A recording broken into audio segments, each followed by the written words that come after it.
नमस्ते बच्चों, DHV कापड़िया प्राथमिक शाला के ऑनलाइन एजुकेशन में आप सबका हार्दिक स्वागत है। आप सब मज़े में होंगे।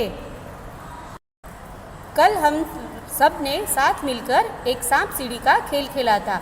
आपको यह खेल अच्छा लगा होगा। आपने भी अपने घर में अपने मम्मी पापा के साथ या फिर अपने छोटे भाई बहनों के साथ यह खेल खेला होगा। आपको बहुत ही मज़ा आया होगा। और आज हम पढ़ेंगे हमारी हिंदी वर्णमाला के स्वर और व्यंजनों को। स्वर और व्यंजन किसे कहते हैं और वर्णमाला जो होती है वो क्या है, यह आप तीसरी कक्षा में पढ़ चुके हैं। आज हम इसका फिर से पुनरावर्तन करते हैं कि वर्णमाला किसे कहेंगे और वर्णमाला में कौन कौन से स्वर और कौन कौन से व्यंजन होते हैं। यह है हमारी वर्णमाला जिसमें स्वर और व्यंजनों को दर्शाया गया है। यह हमारे वर्णमाला के वर्णों में यह है स्वर और ये है व्यंजन, और स्वर और व्यंजनों को हम पढ़ेंगे। हम इसका उच्चारण कैसे होता है यह भी इसके साथ साथ सीखेंगे। हमारा पहला वर्ण है अ, उसके बाद आ, फिर ई, यह हम हस्वई और दीर्घई, ये हस्वई है और यह दीर्घई है, तो इसे हम ई और ई के हिसाब से पढ़ेंगे। और ई को हम कैसे देखते हैं, यह देखिए, यह जो ई है ये हमारी हस्वई है और हस्वई का उच्चारण छोटा होता है ई, और यह हमारी बड़ी, तो इसका उच्चारण थोड़ा सा लंबा और ज़्यादा होता है, भारपूर्वक रहता है ई। उसी तरह से हमारा आएगा ऊ, तो यह ह्रस्व ऊ है और यह दीर्घ ऊ है, ऊ। तो इस तरह से हम इसका उच्चारण करते हैं। अ, आ, ई, ऊ, यह है रू, इसको हम रू पढ़ेंगे। उसके बाद है ए और ऐ। यहाँ ए में हम जब गुजराती में ए लिखते हैं तो उसके ऊपर एक मात्रा आती है, लेकिन हिंदी में जब हम ए लिखते हैं तो उसके अंदर एक भी मात्रा आती नहीं है। उसी प्रकार जब हम गुजराती में ऐ लिखते हैं तो उसके ऊपर ऐ के ऊपर बे मात्राएं यानी कि दो मात्राओं का शामिल किया जाता है, जबकि हिंदी के वर्णमाला में ऐ के अंदर सिर्फ एक ही वर्ण दिखाई जाता है। उसके बाद आता है ओ, औ, अह। उसके बाद है ओ, औ और अह। तो इस तरह से हमारी पूरे स्वर बनते हैं। अ, आ, ई, ऊ, रू, ए, ऐ, ओ, औ, अह। तो हमारे वर्णमाला में कितने स्वर हुए? 1, 2, 3, 4, 5, 6, 7, 8, 9, 10, 11, 12 और 13। लेकिन यहाँ पे जो और अह है यह स्वर नहीं बल्कि अयोगवा है। ऐसा क्यों है? क्योंकि तो के पीछे म बोला जाता है, अह इसके पीछे ह बोला जाता है। बाकी जो सारे हमारे स्वर है, ये सभी स्वर जो है हमारे वह ऐसे ही और अकेले ही बोले जाते हैं, क्योंकि स्वर का उच्चारण जो रहता है वह स्वतंत्र होता है, जबकि जो अयोगवा है उसके पीछे एक एक व्यंजन बोला जाता है। जैसे और अह, इन दोनों के पीछे हमने ऐसे बोला है। अभी हम आगे देखेंगे हमारे व्यंजन। हम व्यंजनों का उच्चारण कैसे होता है यह बहुत अच्छे से सीखेंगे और आपको इसमें मज़ा भी आएगा। आप सब लोग मेरे साथ व्यंजनों का उच्चारण भी करें, जैसे क, ख, ग, घ और अंग। इसका उपयोग जो है वह संस्कृत भाषा में ज़्यादा होता है और हमारी हिंदी में थोड़ा सा कम। पर यहाँ क आप बोलेंगे तो यहाँ पर हमारे गले में एक तरह का उच्चारण जैसा, एक कंपन जैसा हम अनुभव करेंगे। क, ख, ग, घ। आपको मज़ा आया ना? अभी हम देखते हैं च, छ, ज, ž और य। ये य है, इसका भी उपयोग संस्कृत में ज़्यादा होता है।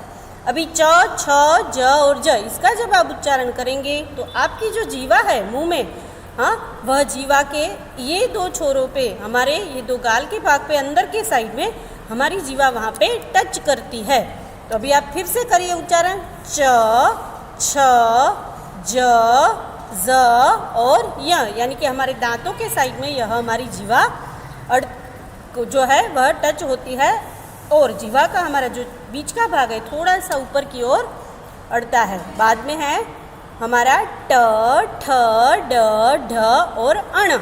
तो इसको आप कैसे बोलेंगे? जब भी आप ट, ठ, ड, ढ, अण बोलेंगे तो आपकी जो जीवा यानी कि जीभ का जो ये टो का भाग है एकदम से बीच वाला, वो ऊपर जाकर अड़ेगा और वो बाद में धक्के से उसको सारे उच्चारण होंगे, ट, ठ, ड, ढ, अण। अभी हिंदी में हम ऐसे ड के नीचे बिंदी वाला और ढ के नीचे बिंदी वाला वर्ण भी पढ़ते हैं। इसे हम अड़ करते हैं, कहते इसे ड कहा जाता है और इसे अड़ कहा जाता है। यहाँ पर इसे ढ कहते हैं तो इसे यहाँ पर अढ़ कहा जाता है। तो ये यहाँ पर इनके उच्चारण में इतना सा फर्क है। उसके बाद हम देखेंगे त, थ, द, ध, न।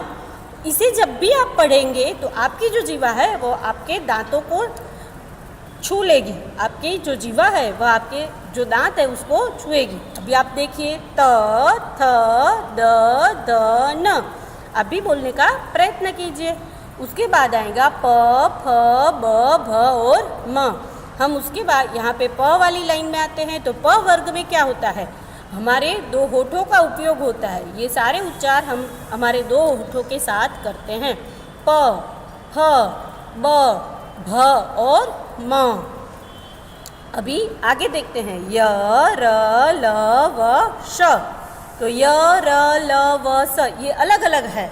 ये इन चारों का उच्चारण, य तो क की तरह होगा, र का उच्चारण च की तरह होगा, ल का उच्चारण जो है त की तरह, व में दो होठों का काम रहता है और श जो है वह भी बोलने का अलग से, तीन श को बोलने का भी अलग तरीका रहता है। यह श है, श और स। हाँ, जब ये स बोलते हैं तो ये च की तरह हमारी जीवा जो है वो आगे पीछे साइड में हमारे दांतों को छूती है। और यह श ऐसे ही अंदर से क की तरह श। और ये जो स बोलते हैं हम, इस स के उच्चारण के वक्त हमारी जो जीवा है वह हमारे दांतों को छूती है। स, फिर ह। हाँ, तो ये हुए हमारे व्यंजन। इन व्यंजनों में हम क्ष, त्र, घ्न और श्र का भी समावेश करते हैं।